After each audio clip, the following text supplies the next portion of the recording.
Hello there guys, welcome to another of my live videos, and on this video there is lots to negotiate about. The first topic of the development note I'm going to update you on is Nemanja Matic. Now, according to reports, it's also stemming from Sky Sports that Manchester United have triggered a one-year extension on Nemanja Matic's contract at Manchester United, and this is very, very good news. We are also in talks over getting him a new deal at the football club. But obviously, he did have an option to extend his contract by a further year anywhere, because Nemanja Matic, was into his final 12 months, was he, on his current contract. But I think the main explanation why Nemanja Matic has been awarded this, 1-year extension is reflecting on his good run of performances, because Matic has played really, really well for Manchester United. And I've got to say, when McTominay was out with injury for a long time, Matic really hit the ground running.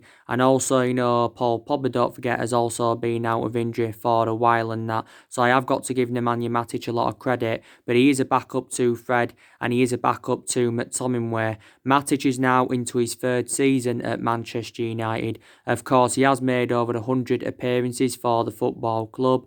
Manchester United purchased Nemanja Matic from Chelsea back in 2017 for around £40 million. So this is now Matic's third season at Manchester United and that. And I know that I've criticised him in the past, and a lot of Manchester United fans have criticised him in the past because he's a very, very slow player. Plus, as well, my other element of concern about him, that he is aging up. Is he, 31 or 32 years of age now, Nemanja Matic? But yeah, that's the big news. Man United have give him a 1-year extension on his contracts, but hopefully we can actually give him a longer contract, if negotiations do succeed. So that's the latest news regarding Nemanja Matic, and now he's staying at Manchester United. At one point it was looking very, very likely he was going to be leaving the football club. I'm also going to give you some latest news regarding Phil Jones. I haven't spoken to you about Phil Jones for a while. Reports have been coming out of the mainstream media in the last couple of days, and they've actually said that Newcastle and West Ham have expressed their interest in Phil Jones. Reportedly, they are considering offering around £12 million for him. And I did say, didn't I, Phil Jones is one of the players that Manchester United do need to get rid of in the summer. Don't forget, last season we gave Phil Jones a new long-term contract, and that was a bad decision by the football club. Now, like I mentioned, Phil Jones has been a long-term player at Manchester United. He's now into his 9th season at the football club, and he has been here since the Alex Ferguson era. I think we paid, was it around 16 or 17 million pounds for him from Blackburn. And Phil Jones also too has sustained quite a few injuries as a Manchester United player. But yeah, Newcastle and West Ham have expressed their interest in Phil Jones. Phil Jones seldom plays for Man United now anyway. He doesn't even get in the team because obviously he's a centre-half, he's Phil Jones, and we've got a lot of centre-halves in the team, despite the fact that Rojo's obviously on loan at Estudiantes, Chris Smalling is out on loan with Roma. Obviously we've got Harry Maguire and Victor Lindelof that are our first choice centre-halves. Obviously you've got Tuanzebe and Eric Bay that are the backups. You've got Tuanzebe and Eric Bay that are the backups and that. So how the hell, is Phil Jones going to get into the team? And, that is the element of concern. So I think if Manchester United can get rid of him this summer, that will be good business from the football club. And especially if Chris Smalling was to return after his loan spell with Roma, there's going to be no chance of Phil Jones getting into the team. Don't forget also, too, we've got Fosu Mentu. He's been out with injury. I think he's close to returning now, and he can also play as a centre-half. Yeah, so you basically can't get in the team, can Phil Jones. So yeah, it'd be beneficial, if we could get rid of him. So that's the latest news regarding Nemanja Matic and Phil Jones. Now, I'm going to give you the news on the European Championships, of course. UEFA have confirmed today that the European Championships have been suspended this year until the summer of 2021. and also to the Norwegian FA have also confirmed this, that it has been postponed due to the outbreak of the coronavirus. But it was obviously, very likely anywhere that the European Championships were going to get cancelled into the summer of 2021. So UEFA have confirmed this European Championships have been cancelled. Yes, they have been cancelled and that. But like I mentioned anyway, a lot of matches have, been suspended around the globe due to the coronavirus. Obviously, a lot of sporting events in general have, been postponed, due to this coronavirus and that. Obviously, the Premier League has been suspended at least until the 3rd of April. It still remains unknown whether, it will resume again, It still remains unknown at the moment. I think it did confirm that this Thursday, Premier League clubs are set to have an emergency meeting to establish plans for the remainder of the season. So we'll know more on Thursday. Now, obviously as well, I want to update you on the Aston Villa sporting director. I think he's called Jesus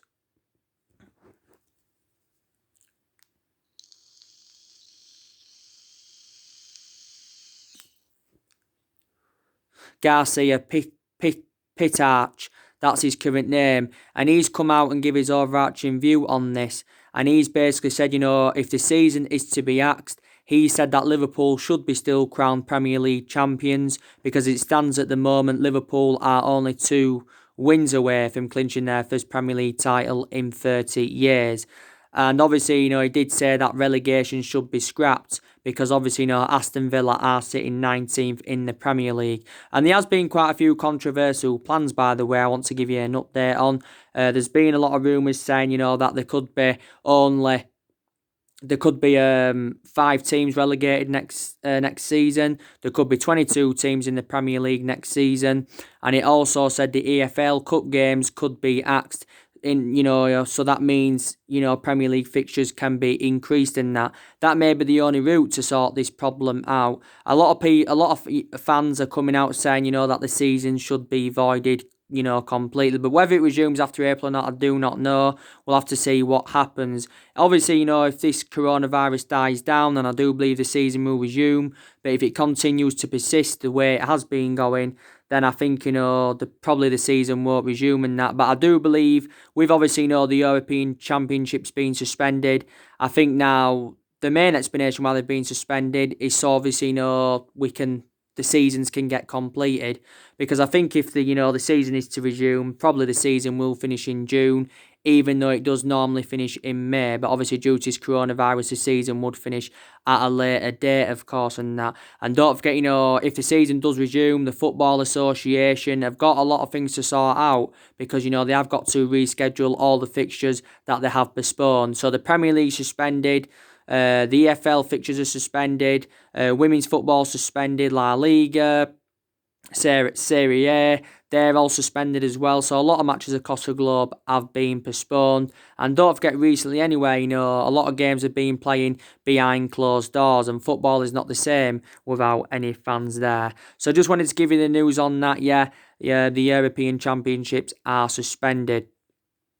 Also, I want to give you some news, by the way, on Paul Pogba. I'll give you some news.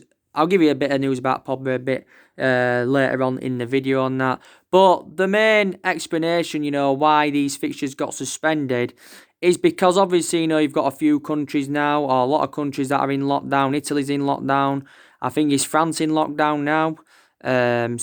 Quite a few countries are in lockdown. Britain's not in lockdown as yet, but who's to say it won't be in lockdown, Britain, because this is a very, very serious disease, this coronavirus. But, obviously a lot of people are infuriated that there's no football for quite some time, but, public health is more of a priority than football.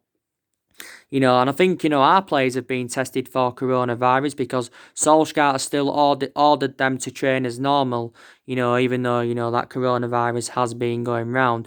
But like I mentioned, Mikel Arteta got tested positive, don't forget, last week for the coronavirus. So he got tested positive for COVID-19. And obviously, he had to self-isolate himself. The entirety of the Arsenal first team squad had to isolate themselves. Arsenal of course had to shut their training ground. So I think, Arteta's a big part in why, the games did get suspended. Obviously, a few players have been tested for coronavirus. Obviously, Callum Hudson-Odoi, don't forget he got tested positive for it. A few Leicester players have been tested. I think didn't one Bournemouth player, get tested for it as well. I think a few Everton players have been tested for the virus. But I'll be just glad, when football does resume, to be quite honest with you. But that is the main reason why. So now we'll delve into the news regarding Paul Pogba. So we could actually, do the exact same thing with Paul Pogba as what we've done with Nemanja Matic. I think, the club are going to make a decision to, we're going to make a decision to extend his contract ahead of the summer transfer window and that. Because obviously as it stands at the moment, Pogba's got 2 years left on his contract. It is 1 year, but there's an option, of course, to extend it for a further year and that.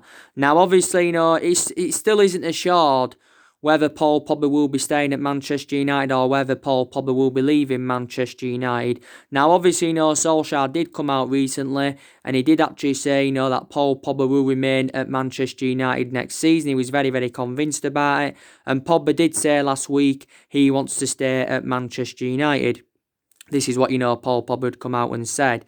And he did say he was interested in extending his contract at the football club. But I think the main explanation, why he's keen on staying at the football club, because he's aware of the impact that Bruno Fernandes has made. And he believes he can form a partnership with Bruno Fernandes in our midfield and that. But, there's still a possibility chance that Paul Pogba could leave the football club in the summer.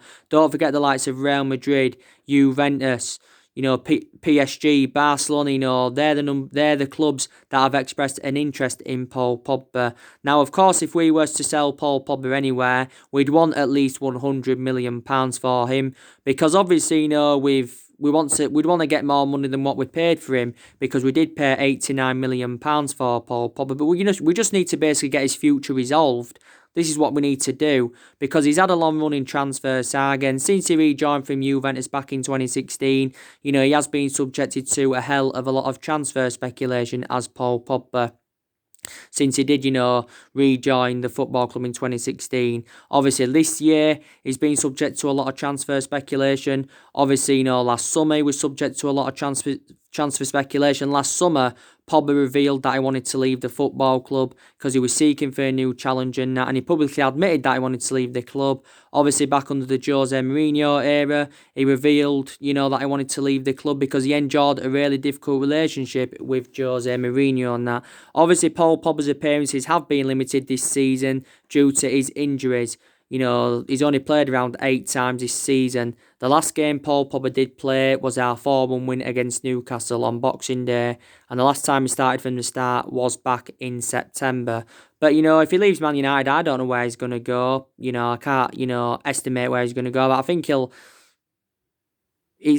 he could go to Real Madrid, I don't know, maybe he could go to Juventus, but on the other hand, he could end up staying at Manchester United, it could Paul Pogba. But if we got rid of him, we'd generate a lot of money for his departure, plus, it would free up our wage bill, because as it stands at the moment, Pogba is on around 290 grand a week at Manchester United.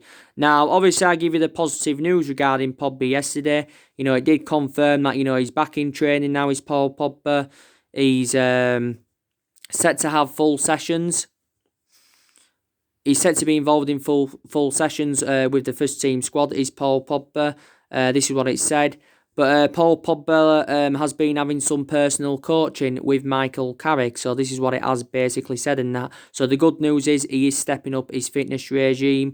Obviously, Solskjaer did reveal last week, this was before the games were suspended, that Pogba would have been back in training this week. So if the season does resume, he should be immediately playing, should Paul Pogba and that. So yeah, that's the latest news on him. So we're probably, we've got an option to extend his contract. I think we'll trigger the option to extend, his contract, Paul Pogba. Maybe in that aspect as well, if we were to sell him, we could get more money for him, believe it or not. So yeah, so that's the latest news regarding Paul Pogba. That's the latest news regarding Paul Pogba and that. And obviously, I've been keeping up to date, haven't I, with all the transfer news and that. Obviously, Manchester United are making plans for the summer transfer window. Obviously, like I mentioned, there's a lot of players on our agenda. And like Ole Gunnar Solskjaer recently revealed, he thinks we need around 3 signings to become title contenders. So he's planning to make around 3 or 4 signings this summer, is Ole Gunnar Solskjaer. Like I did mention, we need to get rid of around 4 to 5 players this summer. Like I mentioned, Phil Jones is one of the players that needs to go. I think definitely Jesse Lingard's one of the players that's going to be leaving Manchester United in the summer transfer window, because he's initially lost his place in the team anyway as Jesse Lingard, and he has received a lot of criticism for his bad run of performances as Lingard. Obviously, he's got just under 16 months left on his contract, but whether you put Lingard in number 10 or whether you put him out on the right-hand side, we can't seem to get the best out of him. So he's another one player we need to get rid of in the summer. Andres Pereira, I've got the same perception on Andres Pereira as what I've got of Lingard. He's also a liability. I think he's been overplayed this season as Andres Pereira, if I'm going to be quite honest with you. He has been overplayed as Andres Pereira. But I think now with McTominay being back, Andres Pereira is going to find game time very, very difficult. So he's another player I think, we should move on. I think definitely, Rojo will negotiate on getting rid of him on a permanent transfer after his loan spell with Estudiantes. I think, we'll also try and get rid of Alexis Sanchez on a permanent transfer because he's on loan at Inter Milan at the moment, is Alexis Sanchez. And don't think he's done too well at Inter Milan. Obviously, like I mentioned, he endured a difficult 18 months with Manchester United. We got Sanchez back in January 2018 as part of a swap deal of Mkhitaryan going to Arsenal. And we thought he'd have been an exceptional player for us when we signed him. But obviously, it was totally comparison, because Sanchez didn't exceed expectations at Manchester United as we all thought he would have done. We tried getting rid of him on a permanent transfer, before we loaned him out, but we couldn't get rid of him on a permanent transfer, reflecting on his substantial wages. But if we get rid of Sanchez permanently, it's going to free up our wage bill a lot. So he's another player I expect Manchester United to get rid of. Obviously, Angel Gomez, I think his future still remains uncertain at the moment. Like I updated you the other day, it says Chelsea have expressed an interest in Angel Gomez. Chelsea have got quite a lot of good young players coming through anyway. And, Angel Gomez hasn't been given enough opportunities at Manchester United. He seldom plays Angel Gomez. But I think Solskjaer did reveal that he still believes that Angel Gomez's future still, lies at the football club. I think Gomez has got around 3 months left on his current contract at Man United. And reportedly, we're willing to offer him a contract within the region of £25,000 a week to convince him to, stay at Manchester United and, of course, get a new contract and that.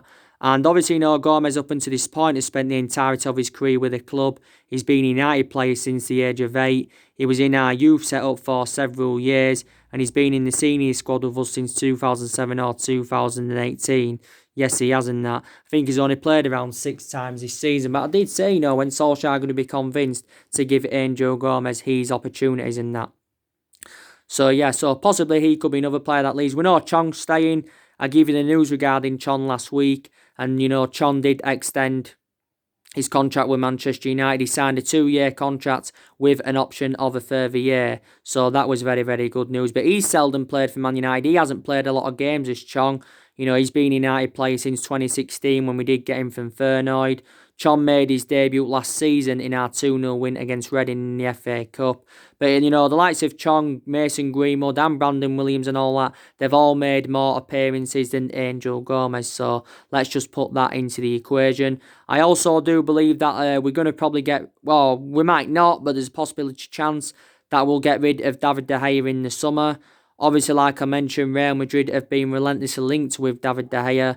He said not too long ago that Real Madrid were planning to put around the £70 million bidding for David De Gea. I said if he was to leave Manchester United, De Gea would go back to Spain because he began his career in Spain with Atletico Madrid, did David De Gea. And obviously, I think it's very, very imminent that Dean Henderson will be coming back to Manchester United after his loan spell with Sheffield United. And there's been a lot of rumours saying that, Dean Henderson could become our number 1 goalkeeper. So David De Gea then will lose his place in the team. But like I mentioned, David De Gea has been a long servant at Manchester United. He's now into his 9th season at the club, and he has enjoyed 8 years here as David De Gea. And I think you can probably say he's had a good 6.5 years out of the 8 years he's been here, but he has been a liability in the last year and a half or so, reflecting on his calamitous mistakes he's made. He's received a lot of criticism for this. Don't forget, but he's won everything here domestically. He's won the club's player of the year 4 times out of the past 6 years or so, reflecting on his good run of performances. But Solskjaer did say De Gea is still regarded as one of the best goalkeepers in the world. Yes, he is in that. And I think he's 28 or 29. Don't forget, last September, he signed a new long-term contract with the club. And of course, he's on £375,000 a week and that. Obviously, we've got Romero. He's our second choice keeper. He tends to play in the cup games. We've got obviously Lee Grant. He's seldom played since his arrival from Stoke as Lee Grant. Obviously, Lee Grant is a long-term absentee because he is out with injuries, Lee Grant. So let's put that into the equation now. So I expect around 4 or 5 players to leave in the summer. And I think we're hoping that, we can generate over £200 million for the players, that we do get rid of in the summer. And if we do that, that's good business from the club. Because obviously, we'd get a bit more, than what Ole Gunnar Solskjaer has spent so far at the football club. Because Solskjaer, like I mentioned, has been at Manchester United now 15 months. He's enjoyed 3 transfer windows with the football club, and he's, brought 5 additions to the squad, and he spent £220 million, of course. Like I mentioned to you this morning, the Manchester Evening News did report that the 5 signings that Solskjaer recommended in have been ranked from worst to best, but I don't think any of them have particularly been bad. Daniel James is, number 5. Daniel James hasn't been so good in the last couple of months, but I think he's rejuvenated himself recently because he ended his goal drought against Lask, which was good to see. Scored a very, very good goal. He did well against Manchester City, did Daniel James, created a lot of good chances. But I do believe, from my own perception, Solskjaer has been overplaying Daniel James this season. And when we did sign him, I did expect him to get minutes under his belt, but I didn't expect him to play as many games to the extent as he has done, so that is a surprise. But it was a cheap solution. We only paid £15 million for Daniel James from Swansea last summer. And definitely, Aaron Maguire is number 4. I think, he's also done really, really well since his arrival from Leicester last summer. You can say that, he hasn't, met his valuation as yet, because Man United did overpay for him, because, we did pay £80 million for Harry Maguire. He's the second most expensive signing at the club, and he's the most expensive defender in the world, is Harry Maguire. But he's done really, really well for us. His defensive distribution's good. He showed that ability to play out from the back. I think he's very, very good in the air. He's Harry Maguire. Of course, Harry Maguire scored his first Premier League goal in the 2-0 win against Chelsea. Also scored against Tranmere in the FA Cup. And I think his calmness and his composure is also very, very good. Is Harry Maguire. So, got to give him a lot of credit. Odion Ighalo, I think, he's number 3. I've also got to give Odion Ighalo a lot of credit. He's done really, really well as Odion Ighalo. He's enjoyed a fantastic start to his Manchester United career. Odion Ighalo has 4 goals in 3 starts for the football club. Ighalo scored against Lask. He scored twice against Derby in the Cup, and he scored against Club Brugge. So I've got to give him a lot of credit, because obviously he's confounded his critics wrong as Odion Ighalo, because a lot of people were saying that he was a panic buy from us. But Odion Ighalo, like I mentioned, is a different type of centre-forward. He's a different type of centre-forward. He's totally comparison to the likes of Martial and Rashford and all our other attacking players. But he is a good cover-up to Marcus Rashford. And obviously he's been a Manchester United fan since he was a boy.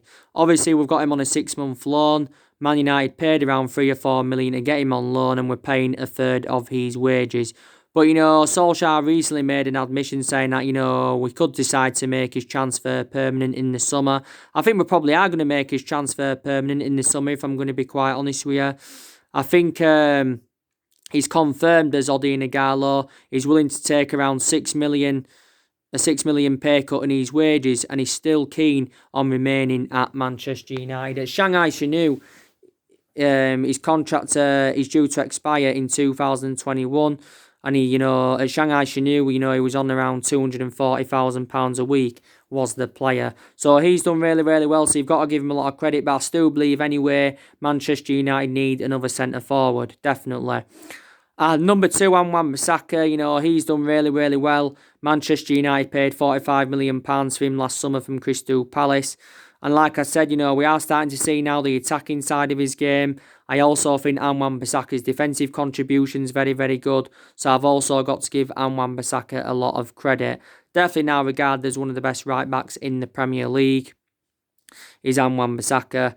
So yeah, I've got to give him a lot of credit, definitely. So he's number 2. And Bruno Fernandes is number 1. Like I mentioned before, he's the best player we've signed since the Alex Ferguson era. And we've recruited over 30 odd players since the Ferguson era. But he's the best signing because, like I mentioned, Bruno Fernandes is making the difference in the team. He's very instrumental. His decision making is very, very good. And he's like 2 players in one is Bruno Fernandes. And he's got 3 goals and 4 assists so far for Manchester United as Bruno Fernandes. The good news is he won the Premier League Player of the Month for February, did Bruno Fernandes, so he does deserve a lot of credit for that. And we did pay around £68 million for him from Sporting Lisbon. So Man United is replicating what he did in his 2.5 years at Sporting Lisbon. But I've got to credit, the 5 players that Solskjaer has recommended in. But we still know that, it isn't enough, for us, to be title contenders. This is why we need to make more signings in the summer. And I did say Man United have got quite a few ambitions this season. And, the Europa League's obviously an ambition because that's another route to Champions League football for us. Plus, it's a chance for us getting some silverware on the board is the Europa League. And plus, the FA Cup is a priority for us because that's a chance for us getting some silverware on the board. Like I mentioned, the Europa League and Champions League games are, postponed. I don't know how long they're postponed for, to be quite honest with you, but I hope, they can resume because that's very important from our perspective because, Waymerge is one of the favourites to win the Europa League. Also, we can finish in that top 4 this season. We are only 3 points behind Chelsea. And a lot of teams have been very inconsistent in the Premier League this season. But I hope Manchester United can finish in the top 4. Even if we finish 5th, we'd still get qualification for the Champions League because obviously 5th place is a Champions League spot, reflecting on Manchester City's ban from the Champions League for the next 2 seasons. So just put that into the equation now. But you do know the players that are on our agenda. I've already given you the news on the transfers anyway. Sancho, Grealish, Jude Bellingham, they're all the players on our agenda. But Man United are going to spend a substantial amount this summer on bringing more players in. I think we're going to spend over £200 million, definitely. But for us to get the players we want, we need Champions League qualification, especially, Jadon Sancho. But, Solskjaer does want to make around 3 or 4 signings in the summer transfer window. Probably Solskjaer will be Manchester United manager next season. Even if we don't get qualification for the Champions League or even if, the season doesn't resume, I still think he will be here next season because I think the club are determined to give him another season because this is his first full season at the moment. Solskjaer, like I mentioned, has been here over a year. He knows Solskjaer, if he is to be given another season, he has got many expectations to exceed. He is aware of this. And the expectations will be much bigger going on to next season than what they have been this season. Because at the start of this season, our expectations would have been to finish in that top 4. But, we're in a good run of form at the moment. We're unbeaten in our last 11 games in all competitions. We've also done well against, the top 6 sides this season. We've registered like 17 points against the top 6 sides this season. And I think, I've got to give Solskjaer a lot of credit recently. His approach to games have been very, very good. Credit him for that. He showed a lot of tactical flexibility because for the vast majority of this season, I've been criticising Solskjaer, because he has actually, been tactically naive and he hasn't really had a plan A or a plan B. But my perception recently, has been totally comparison. But this is our best run of form since Ole Gunnar Solskjaer was the interim manager. But, look at on the other hand, the longer Ole Gunnar Solskjaer is in the job, he's going to be gaining more managerial experience because I know he's inexperienced as a manager and that's one of my element of concerns about him. We had a really, really good win against Lask, beating them by 5-0. We had a good win against City. Solskjaer has become the first manager to beat Pep Guardiola 3 times in one season, so he can look back on that, can Solskjaer. But, you know, we've had quite a few big wins under Solskjaer, you know, 5-0 against Lask, 4-1 against Newcastle, 6-0 against Tranmere. That was a massive away win for Man United. 4-0 against Chelsea at Old Trafford. You know, we've had a few big wins. Who else? 5-0 against Club Brugge. 5-1 against Cardiff. That was Ole Gunnar Solskjaer's first game as Manchester United manager. You know, Solskjaer's now managed around 50 games in the Premier League for the football club. Solskjaer's got around 2 years left on his contract at Manchester United, by the way. 2 years left on his contract. I'm still very sceptical, though, that he is the long-term solution for Manchester United. But like I mentioned, Solskjaer's our 4th permanent manager since the Alex Ferguson era. And like I mentioned, we've sacked 3 managers, you know, since the Alex Ferguson era. Man United are not really known for a sacking football club, as you all know, and that. And obviously, you know, Solskjaer was recently talking about, you know, how he had to overhaul Manchester United after, you know, Jose Mourinho's, you know, reign at the football club and that. He said a lot of things needed to be changed. This is what, you know, Solskjaer had said. But hopefully we can get the right players in the summer. It was a shame that we didn't also get a director of footballing, because I wanted Man United to get a director of footballing last summer. That's one of the structural changes that we did need at the football club. But yeah, that's everything to update with. So that's the news on Matic, Jones, and, you know, the news on, you know, the Euros getting suspended for this year. So anyway, guys, drop me comments, likes on the channel. If you do, consider subscribe as always, and take care. God bless. See you all again very, very soon. Thanks for watching.